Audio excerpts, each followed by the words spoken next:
Hey, what's up guys? Welcome back to the channel. So today we have a very exciting video. Diablo 2 Resurrected's ladder as well as their seasons. Basically, big changes coming to Diablo 2 Resurrected. And I cannot be more excited about it because seriously, I wanted them to add more new content than just a ladder reset, and they definitely did deliver. So if you're excited about that too, drop a like on this video because we got new rune words to check out that are actually technically already in the game, but they're going to be actually bringing them to life because they're actually kind of locked. But we have a lot of things to discuss in this video.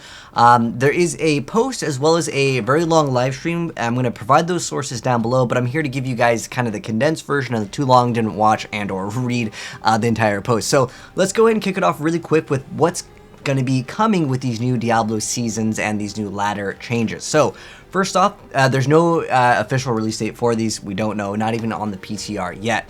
However, ladder will have new content, not just the resets. They're going to have rune words, as well as they are going to be buffing existing sets that do exist in Diablo. But they also said it's not going to be like Diablo 3. We're going to have like a 400, 500, 1000% multiplier just for like one particular ability. It's going to be relatively balanced in that sense.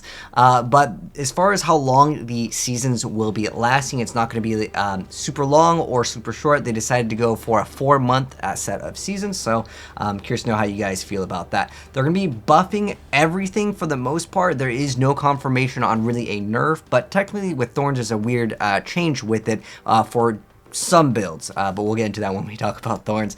But starting right off, there's going to be more viable builds. They're going to be buffing underused skills. They're going to be fixing cast delay between certain skills to feel a little bit less clunky. Talking Valkyrie, Shadow Warrior, Hydra, a lot of these skills that when you activate, you like can't really do anything else for a little bit. So they're going to be fixing that, and that's going to be a very nice change. On top of that, they're going to be changing the mana cost with certain skills, especially earlier on when things, you start putting too many points. It just costs too much earlier on, so it's going to be not only end game stuff but early game stuff as well, so it's going to be great for that. Another nice quality of life change that they mentioned is when you do some of your abilities that would have a duration. I'm talking thunderstorm, chilling armor, any of the maybe like the battle orders, those kinds of things. You're going to have a buff on a timer so you can see like when you need to reactivate it. I think that's a great change. And they're also going to be buffing underused sets. They particularly mentioned the Naj set, so that'll be kind of cool. They're also going to be adding cube recipes, new cube recipes, and that's what I'm really excited about. I'm going to see where they go with the crafting. Now, in terms of loot filters and stash tabs, because this is something that was mentioned several different times, they basically said, we hear you, we understand this is something that you want, that we want to do it right for loot filters. As far as stash tabs, they're basically talking about it. I'm curious to know how you guys would feel about stash tabs. Would you guys be okay if they did charge actual money for it? I think the way Diablo 3 does it, which is pretty cool, is they make it so there's a season journey, and if you complete it, you will unlock another stash tab. I think that that would be great, but Diablo 2 Resurrected, there's no way of it generating any sort of revenue because there's no like in-game cosmetics that you can buy. I'm curious to know how you guys would feel about in-game cosmetics, or if they made it so you had to purchase like stash tabs or currency tabs. The way I see it is there needs to be some way to funnel like revenue into the game. If we're getting new content, well, they're going to need money to actually make the content. So I'd be okay with stash tabs or any cosmetic only microtransactions. But again, I'm curious to know how you guys feel about that, or even like the little portraits on your like mercenary. That could be cool too. I know some games do like different little portraits for microtransactions. That would be cool. We'll talk about mercenaries. Well, actually, I just mentioned it real quick. Basically, the mercenaries are going to be more viable. They're going to make new rune words specifically that will work with the newer buffed mercenaries, which would be pretty cool. They didn't mention like in particular like what they plan to do. I think all the mercenaries in each act should just have an aura, because that's the reason why we take the Act 2 aura merc. But in terms of the PTR, we don't have a set date for that again, but they may have a vendor, like in Diablo 3, we had the Jake meme. They said they may have a vendor where you can just purchase the items, because it really sucks to have to re-level all the way up, especially in Diablo 2. In Diablo 3, you can get a max level character relatively fast, but in Diablo 2, it takes a long time to get your character, to get the runes, to get the gear. So hopefully for PTR, we'll have access to just like make level 99 character and be able to change stuff like really fast. Now, onwards to the things that actually matter. I just want to get all of those things out of the way, because those things are pretty important for most characters, but now we're going to be going into individual characters. And again, I'm not going to read every single piece of text on screen. I'm just going to go like over the things that were mentioned over in the live stream, which again, it will be linked down below if you guys do want the source. But to sum it up right here with the Amazon. Some of the stuff will not be on the page that I'm reading. It's because it's taken from like the developers. But anyways, in terms of the Amazon, they want to improve the melees, particularly like the polearm builds, because, well, no one really plays those, let's be honest. The bow and crossbows are actually going to be getting a buff, which is awesome for any of you guys that are interested in PvP. Bow and crossbow is actually pretty decent. So they are going to be buffing that. That's going to be awesome. Like I said, I'm going to be going through these relatively fast, but if you guys do want to read everything, there's not really too much else to read on most of these, I'm going to be honest. But the assassin actually gets a really awesome change. So with the assassin, how it works, if you guys have played a martial arts assassin, they're not doing anything with the trap assassin that they mentioned, but they did mention that the martial arts assassin is going to get a buff, and I really like these changes. So if you guys have played assassin before, how it works is you start ramping up on one. You have like basically your primary and like your finisher. You ramp up, it goes up to 3 on most of them, and then you're going to be able to have your expender, which expends it and it does like more damage, and visually it looks a lot cooler. What they're going to be doing with this, instead of going from like 1 charge, 2 charge, 3 charge, and you use your finisher, and then it automatically goes back to 0, and you have to go 1, 2, 3 strike. How it works now is you go from 1, 2, 3, you activate it, and it goes back to 2 charges. So you can basically hover around 2 and 3 and just go back and forth again and again, and that's going to go from 2 charges, and you build it up the 3rd one, you expend it, and then you go back to 2 charges, you build it back up, and it's going to actually add a little bit more of a combo system where you have like your primary, and then you have your detonator essentially, which I like that idea. It's going to definitely be a huge buff to the assassin. In fact, one of the rune words is actually going to be for the assassin in particular that they didn't mention.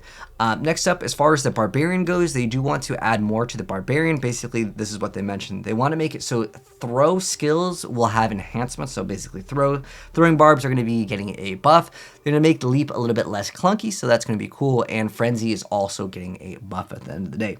Druid actually has some of the most changes here. So with the Druid, we're going to get a buff to the fire skills. We're going to get Arctic Blast changes to make it feel less clunky. That's the ability that's basically a blue inferno.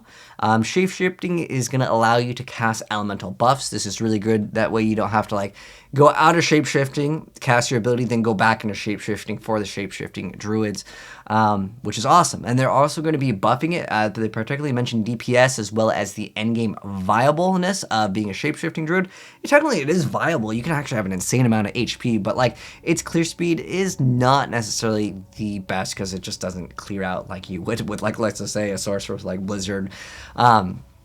Or if you run like a Titans or any Javazon variant.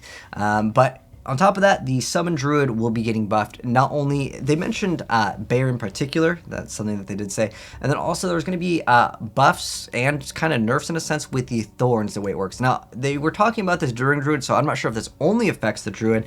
However, what they mentioned was with the Thorns change, instead of Thorns being a % based off what you were hit from, it's going to be just a flat number, and it's always going to activate, versus you like not being hit would not activate Thorns. So Thorns is going to be in a completely weird spot. I don't really feel like there's that many people that would play Thorns in general, but maybe now it will be a lot more viable. Next up though, with the Necromancer. So here are the Necromancer changes. They mentioned they're going to be buffing underused summons, maybe Skeleton Mage could be definitely one of them.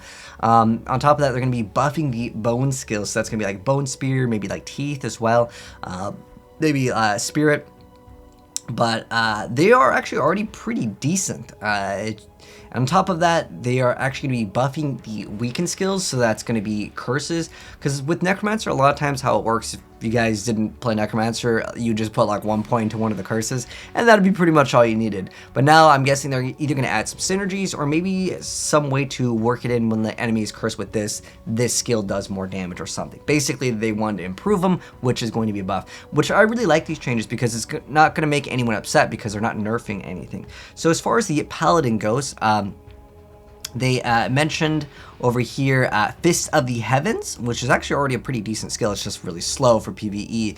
But they mentioned something about Fist of the Heavens in the post. And then on top of that, they want to buff Holy Bolt, which is actually a really interesting skill because in Diablo 1, you can actually heal your teammates with that. They're also going to be making it Pierce.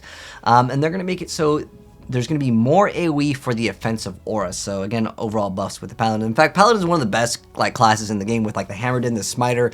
You can make a Zeal or a Charger. Like there's a lot of different ways to play the Paladin. And if we get any more, I mean, the Paladin is going to be the most versatile class, and it's going to have so many more builds, which is awesome.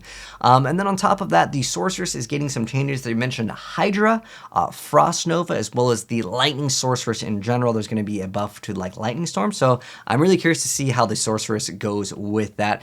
They're going to be changing like the Chilling Armor, making them a little bit more viable, because pretty much you get like the very first one for most people, and that's really about it. So they're going to be changing that as well. And then for the Mercenaries, which affects everyone, they're going to be making it so the Mercenaries are going to be getting a massive amount of skill changes. So they're probably going to get more skills to play around with and just buffed overall. I hope they do buff them quite a bit for survivability. I don't really care too much. I mean, if we give them more damage, that's cool too. I don't think that's going to be something that people complain about. But the thing I think a lot of people do want, especially earlier on, just to revive your Mercenary, because it does cost quite a bit of gold and it does add up. I think that would be a very nice change, especially when you're like earlier on in your farming. That would be a very nice change. And they actually mentioned the Act 5 Mercenary can battle cry, which will be a very interesting thing to see, you know, them just add more skills to the Mercenaries. I think this is one of my favorite changes. Now, on to the new rune words over here. So these rune words, by the way, they technically exist in the game. However, they don't like work. Like you cannot make these in the game. So they're actually adding them into the game, even though they're already added, but they're fixing them, because if you look at pattern over here, it doesn't actually give you, poison damage, and normally like the rune, whatever you put it in, it's going to give you the stat. So here is pattern. Like I said, this technically already exists, but they mentioned two, pattern and play. And so a pattern is a 3-socket claw. Well, that's what you're going to use to make it, and it gives you attack ratings, some enhanced damage, added fire, all resist, that's kind of nice, some strength dex, and 2 mana after each kill, and 150 added lightning damage. So, I mean, in terms of requirements, you can make it maybe like Act 2 or 3-ish. It can be kind of nice. That is, if you can get the 3-socket claw. Good luck with that. But earlier on, yeah, it's like an okay thing. Is it going to really be shifting up the game? I would say not really. It's just like your leveling progression would be kind of nice. There's also Plague. This works with any 3-socket weapon. It requires a Tram, Fall, and so it has 25% chance to cast a Poison Nova on striking, 20% chance to cast level 12 low resist when struck, and then level 13 to 17 Cleansing Aura when equipped.